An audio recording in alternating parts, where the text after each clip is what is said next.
On the morning of March 30, 1896, a bargeman navigating up the River Thames near the town of Reading pulled a small package, wrapped in brown paper, from the shallows.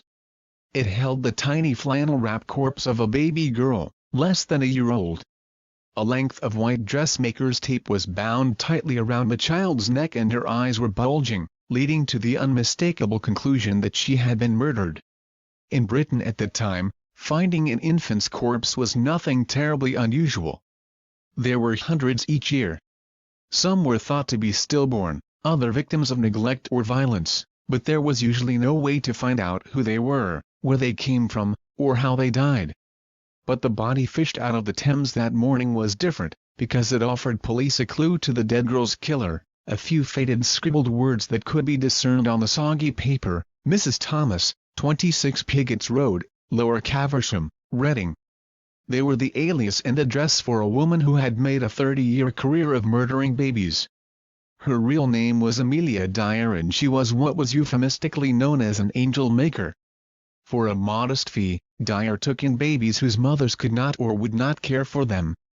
Some of these women assumed that she would find new homes for the children or raise them herself.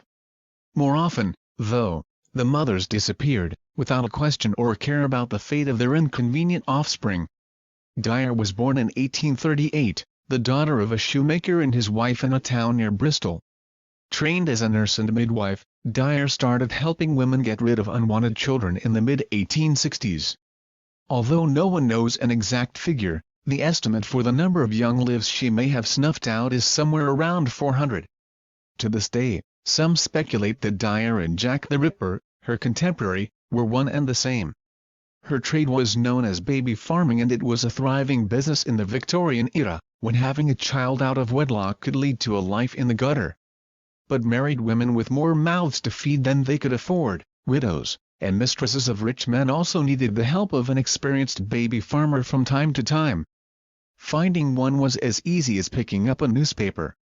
There, often in close proximity to news stories describing the latest nameless dead baby that had been found the day before, were ads offering hope to unwed mothers, like this one that Dyer placed in 1879, "Married lady wishes to have care of a child.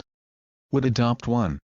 Along with new mothers, these ads attracted women in advanced stages of pregnancy, who relied on Dyer's expertise as a midwife to deliver and immediately smother the infant, making the murder appear to be a stillbirth.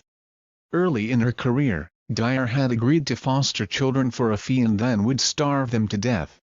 She went to jail, doing 6 months of hard labor, in 1879 for causing the death of a child through neglect.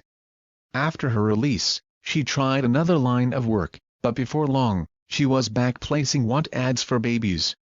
By the spring of 1896, Dyer had moved several times, and had a daughter of her own, Polly, and a son-in-law, Arthur Palmer, who had followed her into the family business. She also had a serious addiction to Godfrey's cordials, a popular opium mixture and the drug of choice for silencing noisy children, sometimes forever. It was also known as Mother's Friend.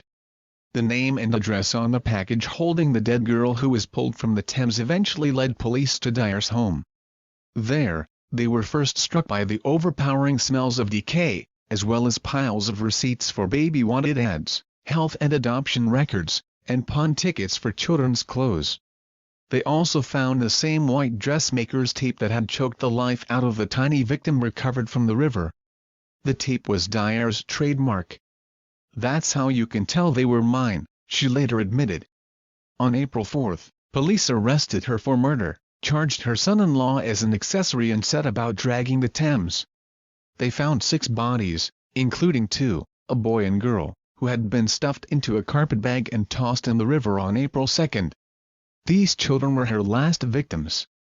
Some of the papers found in Dyer's home helped police find one of the mothers, Evelina Marmon, a barmaid, who identified the girl in the carpetbag as her daughter, Doris. "That's the dreadful woman to whom I headed, Doris," Marmon said as she picked Dyer out of a lineup.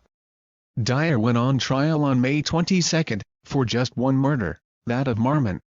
She confessed, but her lawyers tried to save her life with an insanity defense, citing her opium addiction and her history of time in mental hospitals.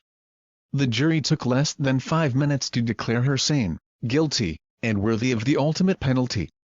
The Angel Maker spent her last days writing a voluminous account of her crimes, and offered no last words as the hangman put the noose around her neck on June 10, 1896.